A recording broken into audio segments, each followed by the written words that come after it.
Dugang mga enforcers ang napuno sa puwersa sa Traffic Enforcement Agency sa Mandawi. Ang uban gihulip sa pipila nila ka mga personnel nga natangtang sa trabaho. Ani ang report. Sugod sa miaging adlaw ni report na sa buhatan sa team ang 7 ka mga dugang personnel nga napaubos ng daan og training. Gipasabot sa labaw sa team Edwin Humawas ang mga napuno nila tungod sab sa pagkawa sa pipila sa ilang mga personnel.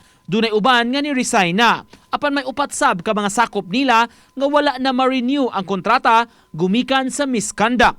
Ang ahensya mihimog investigasyon kabahin kanila gumikan sab sa reklamo sa pipila ka motorista. Dili ko mo tolerate gid sa mga personnel na to kung nakasa manggid sila.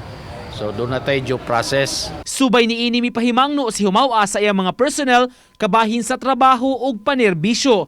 Mamahimong mapadangat ang reklamo sa ilang opisina. Ang team dunay 189 ka mga field personnel tanan ug sa kinatibuk-an 318 ka mga personnel sa tibuok departamento.